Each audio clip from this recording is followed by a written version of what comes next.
For example இப்போ நான் கோசனோட ஒரு ஒரு என்ன சொல்கிறது, ஒரு ஃபவுண்டிங் ஸ்டோரி அப்படின்னு ஒன்று சொல்லணும் அப்படின்னா, ஸோ வந்து நான் இங்கே இருக்கிறச்சியும் சரி, அங்கே யூஎஸில் வந்து நிறையா பிஸ்னஸஸை மீட் பண்ணும் பொழுது, கேஸ் ஸ்டடீஸ்க்காக மீட் பண்ணும் பொழுதோ, இல்லை நான் இதுக்கு முன்னாடி வேலை செஞ்ச இடத்துலேருந்து அது சம்மந்தமாக வந்து பார்ட்னர்ஸை மீட் பண்ணும் பொழுதோ, பிஸ்னஸஸை மீட் பண்ணும் பொழுதோ, நான் நிறையா ஸ்மால் பிஸ்னஸஸை மீட் பண்ணுற ஆப்பர்ச்சுனிட்டியை எனக்கு வந்து ஜோஹோ ஏற்படுத்தி கொடுத்துச்சு, அந்த பார்ட்னர்ஷிப் ப்ரோக்ராமை ரன் பண்ணிருந்தனால.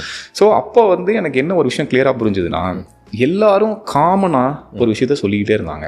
அவங்களுக்கு வந்து க்ரோத் தேவைப்பட்டுச்சு. அப்போது சேல்ஸ் இஸ் இம்பார்ட்டண்ட்.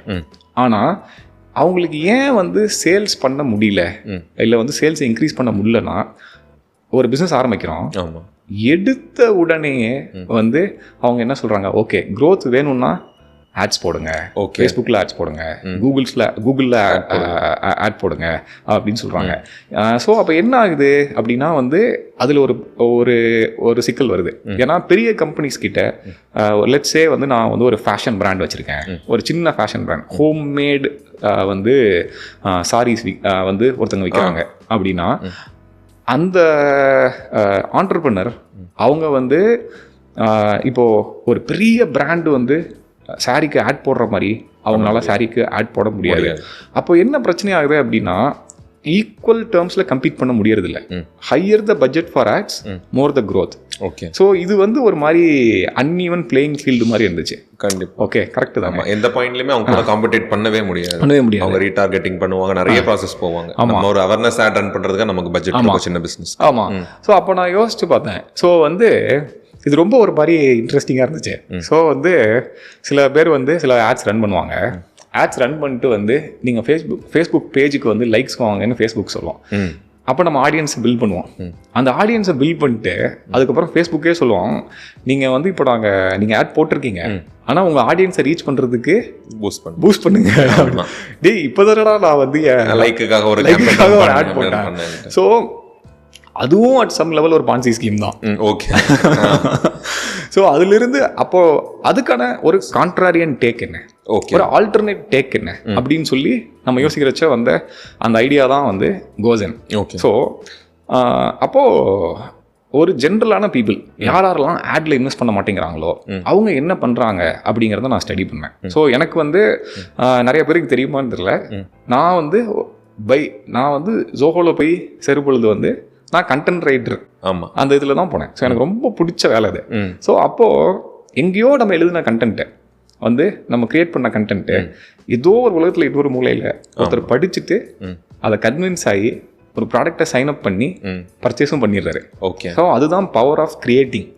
ஸோ ஜென்ரலாகவே நான் எல்லாருக்கும் சொல்கிற ஒரு சின்ன இது சஜஷன் என்ன அப்படின்னா, நிறையா கன்சியூம் பண்ணுறதை விட நிறையா கிரியேட் பண்ணுங்க.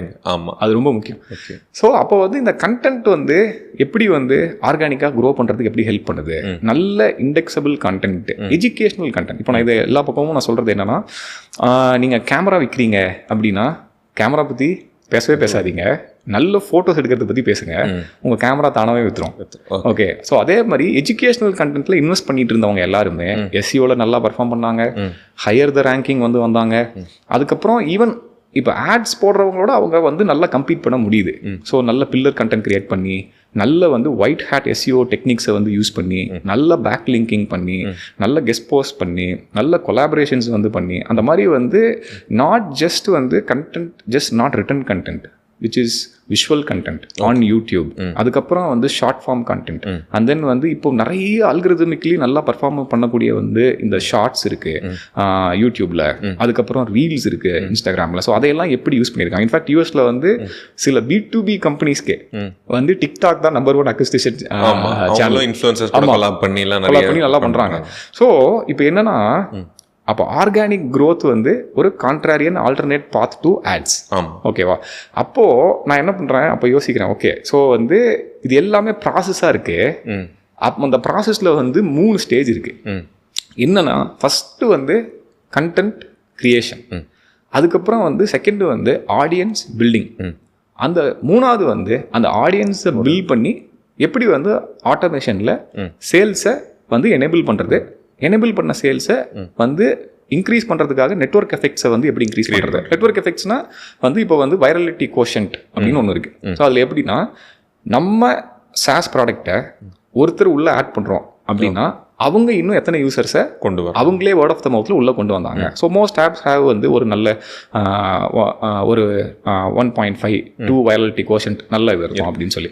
ஸோ அப்போ யோசிச்சு நம்ம எடுத்த அந்த ஐடியா தான். ஸோ இந்த 3 ஃபேஸில் சில பிராண்ட்ஸ் வந்து ரொம்ப நல்லா பண்ணிட்டு இருக்காங்க ஆர்கானிக் மார்க்கெட்டிங்கு. இதை நம்ம ஏன் இந்த ப்ராசஸை ப்ராடக்டைஸ் பண்ணக்கூடாது? ஓகே. ஸோ நான் பார்த்த ஒரு ப்ராப்ளம், எல்லாருக்குமே இருக்கிற ப்ராப்ளம். ஸோ சேல்ஸ் க்ரோ பண்ணணும், அது ஒரு விஷய சர்க்கிள் மாதிரி இருந்தது. சேல்ஸ் வேணும், அப்போ சேல்ஸ் வேணும்னா வந்து ஆட்ஸ் போடணும், ஆட்ஸ் போடணும்னா பணம் வேணும், ஆனால் பணம் வேணும்னா சேல்ஸ் வேணும். கண்டிப்பாக. ஓகே. இப்போ பேக் அண்ட் ஃபோர்த்லேயே போகிற மாதிரி இருந்துச்சு.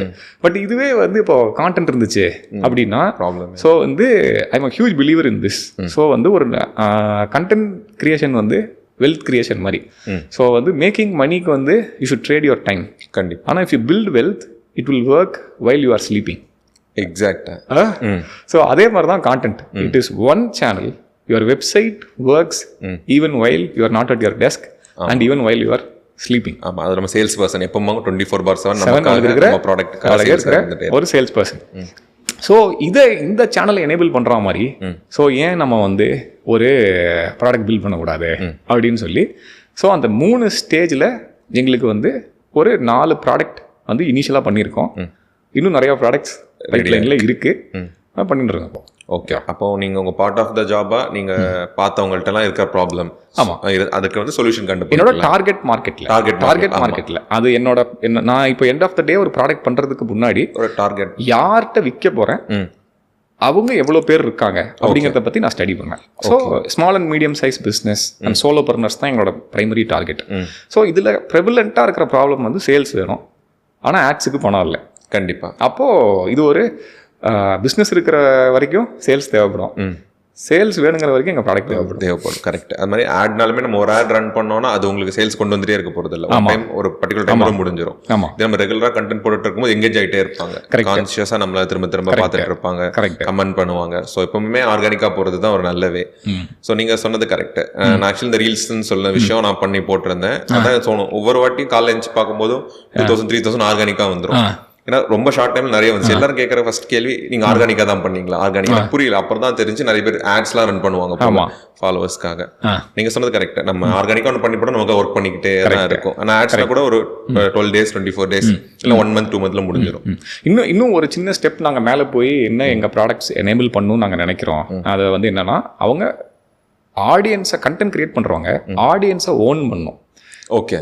ஸோ ஃபார் எக்ஸாம்பிள் வந்து நீங்கள் எனி பிளாட்ஃபார்மில் போகலாம், ட்விட்டரில் போகலாம், ஃபேஸ்புக்கில் போகலாம், எல்லா பிளாட்ஃபார்ம்லேயும் உங்கள் ஆடியன்ஸுக்கே நீங்கள் ஆட் ரன் பண்ணணும் திரும்ப, நீங்கள் உங்களுக்கு இருக்க ஆடியன்ஸுக்கே. பட் இதுவே நீங்கள் வந்து அவங்களுடைய பர்மிஷன் பேஸ்டாக அவங்க இமெயிலை கலெக்ட் பண்ணி அவங்களுக்கு வந்து நீங்கள் வந்து எஜுகேஷ்னல் கண்டென்ட் வந்து ஸ்பேம் பண்ணாமல் கரெக்டாக கொடுத்தீங்க அப்படின்னா ரிட்டென்ஷனும் நல்லாயிருக்கும், எஜுகேஷனும் நல்லாயிருக்கும், சேல்ஸும் நல்லாயிருக்கும். ஸோ இதுதான் எங்களோட ப்ரெமிசஸ். கண்டிப்பாக. அதுவும் சொல்லுவாங்க, இன்ஸ்டாகிராம் இதெல்லாம் வந்து இன்னொருத்தரோட இதுன்னு சொல்லுவாங்க, பேர் என்னது, லேண்ட் மாதிரி. ஆமாம். ஸோ நம்மளோடது வந்து இப்போ மெயில் தான், டேரெக்டாக கான்டாக்ட் பண்ணிக்கலாம் மாதிரி சொல்லுவாங்க.